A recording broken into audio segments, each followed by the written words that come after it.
from Coach. No matter the question we asked him, whether it was basketball related or food related, he gave us an honest and thorough answer, which is something I appreciated. And just go listen to that, and we'll thank you guys for listening. Go Tar Heels. Hey everybody, I welcome you into another edition of the Roy's Boys podcast, powered by Carolina Electrical Services. For all your electrical needs, call Jacob Marlowe at 704-320-7357. Josh and Anthony here with you as always, but today we got a special guest, former Tar Heel and player Matt Doherty is here with us today. Coach, how's it going today? It's doing well. Jacob Marlowe, any relation to Josh Marlowe? Yeah, that happens to be my father. Gotcha. Yeah, so good plug. Hey, thanks for having me on.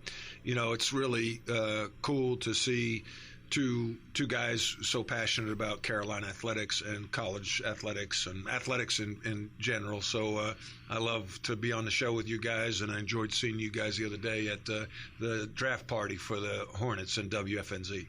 We appreciate you taking some time out of your busy schedule to come talk to us for a little bit. So, Coach, catch us up on what you've been doing lately. Yeah, well, I appreciate it. I'm in town on Mondays because I do a radio show with Kyle Bailey at FNZ. And I've started two businesses. One is the CBD business, which is the hemp oil business. And it's something that I was very hesitant to get into because of the cannabis plant and hemp and people, thinking of marijuana and THC and, being the former coach at North Carolina, Notre Dame, and growing up the way I did, never wanted to be associated with anything negative, but it's a revolutionary supplement that is really impacting the lives of people in a positive way. And I'm with a company called State of Mind Naturals, and a startup that we've only been we launched about 2 months ago, and it's cool space. It's helped me just my quality of life. Being able to play golf without pain, and the only pain it is when I hit one out of bounds. That's which is more often than I'd like. And then the other thing I'm doing is leadership. I have a leadership practice. I call it practice because if a doctor can call it a practice and a lawyer can call it a practice, leadership is practice, and it's something that needs to be practiced every day. And that really started from my time as the head coach at North Carolina. When I lost my job, I tried to get better. And the thing that I needed to improve on was leadership. And I realized there's no real formal leadership training out there in most industries. And if you don't have good leadership, your company will suffer. So that's something I'm passionate about. So those are the two things that are taking up most of my time. When you talk about great leadership, Coach Smith was a guy that throughout college basketball is remembered as one of the great leaders. You were someone that actually got recruited by him. Tell us a little bit about Coach Smith and what it was like to be recruited by a guy that really seems like just a real Class A guy. Yeah, it was an honor to be recruited by North Carolina and Dean Smith. It was an honor to play for him. Mm-hmm. And it was an honor to be selected technically by him to be the coach at North Carolina. Mm-hmm. Even though Dick Bedour was the athletic director at the time, but Coach Smith obviously was very influential in that process. The thing that stood out to me about North Carolina, and it doesn't attract everybody because it comes down to fit. It's just like any relationship that you would have with, your spouse or a company.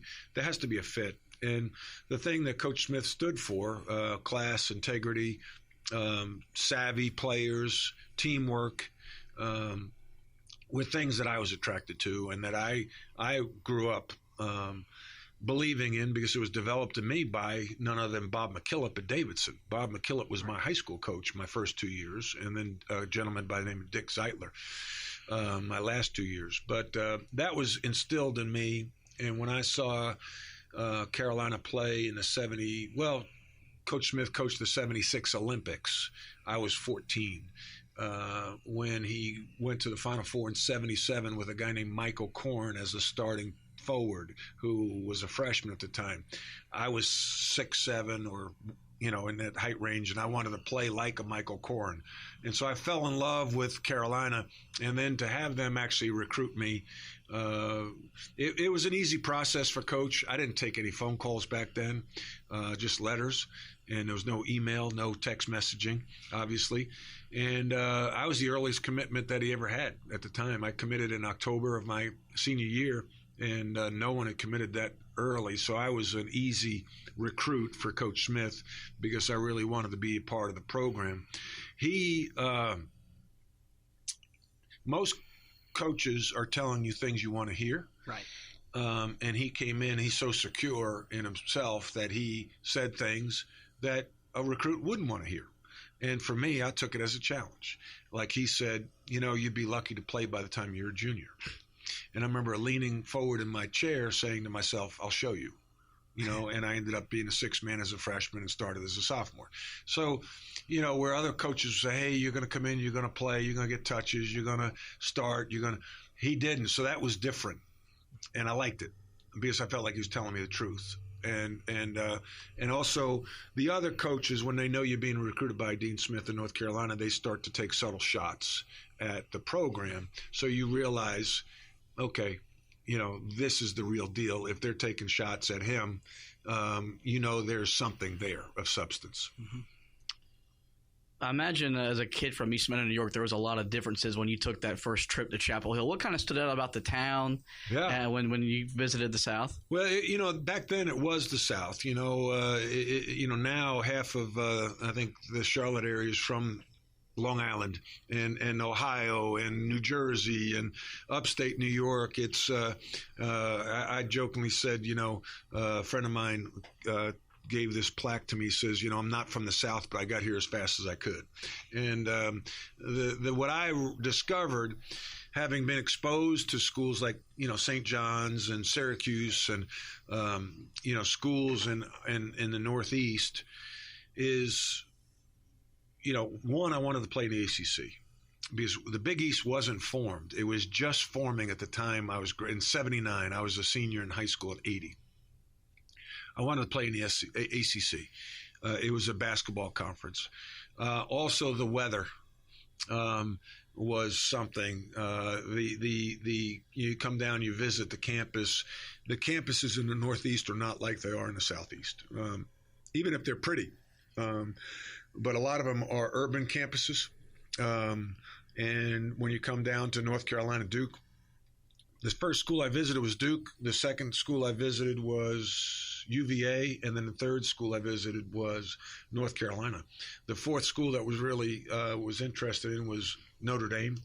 Also was being recruited by Holy Cross and Princeton. And it's kind of like you want to have those backup schools in case maybe I don't know if if I wanted to be the bigger fish in a smaller pond. So, but I just fell in love with the program and the school, the campus, and it was a good school. It was a school that I knew that when I was done playing would open doors for me, even in New York. The degree traveled.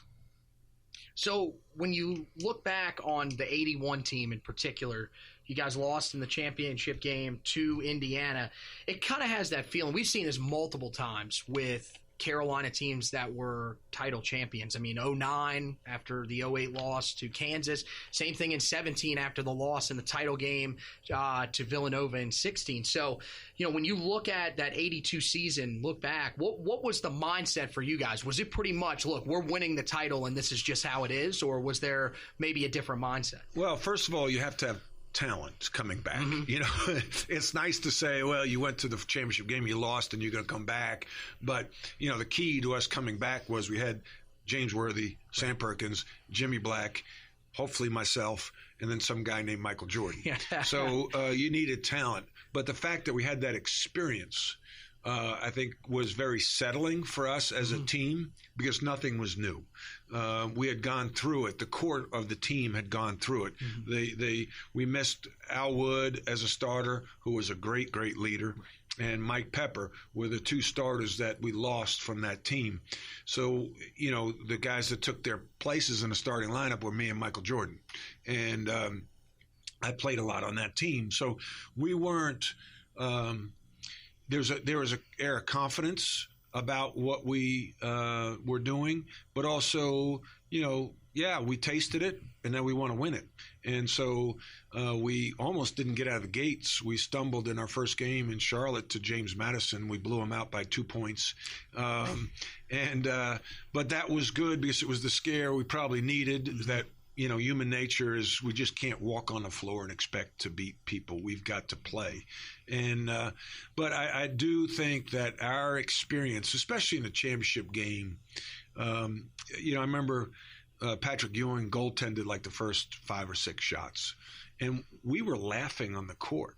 Like, for John Thompson to think that we were going to get rattled by Patrick Ewing. We played against Ralph Sampson, who was 7'4" and one of the best shot blockers in the country.